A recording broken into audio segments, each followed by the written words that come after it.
This is the Aeneid, Book 4, lines 196 to 205, and in this passage, Virgil describes Fama's encounter with King Iarbas.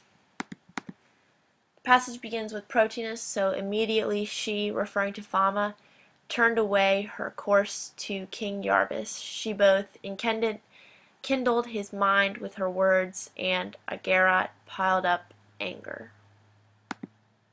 Hecus referring to King Iarbas, so this man, having Sata sprung from Hammon, with a nymph of the Garamantes, which is a people group, having been ravished, he posuit set up Ioe for Jupiter in his broad kingdoms, a Imania templa centum, so 100 spacious temples, 100 altars, and had Sacraverat dedicated the wakeful fire, and this is followed by an appositive phrase, so the wakeful fire, the eternal watchfire of the gods, and then I implied an errant here because this part of the sentence is lacking a verb, so, and the solum, the ground, was rich with the blood of pecudum, animals, and the limina, either houses or entrances, so the houses were Florentia, blooming with varied garlands. Florentia is a present active participle, but I translate it in the past tense just to be consistent with verb tense.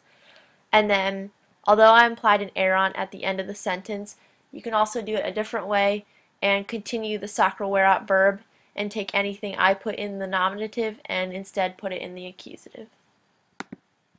Is still referring to King Iarbas, so, and he, amens animi, crazy of mind, and Acensus having been inflamed with bitter rumor, he is said, ante aros, before the altars, media inter numina divum, among the middle divinity of the gods, or taken more clearly in English, just among the divine presences.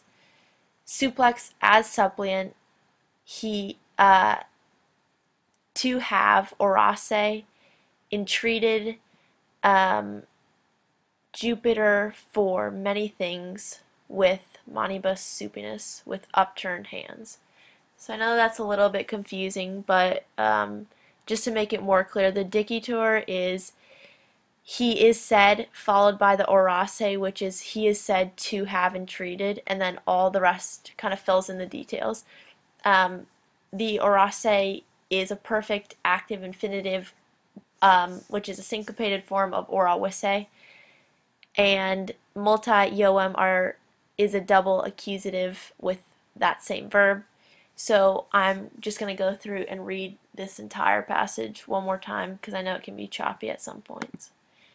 So immediately she turned away her course to King Iarbas. She both kindled his mind with words and piled up anger. This man, having sprung from Hammon, with a nymph of the Garamantes having been ravished, he set up for Jupiter in his broad kingdoms 100 spacious temples, 100 altars, and had dedicated a wakeful fire, the eternal watchfire of the gods, and the ground was rich with the blood of animals, and the houses were blooming with various garlands. And he, crazy of mind and inflamed with bitter rumor, is said before the altars amid the divine presences as suppliant to have entreated Jupiter for many things with his upturned hands. And then one last thing is that the amens animi is a rare usage of the genitive of reference.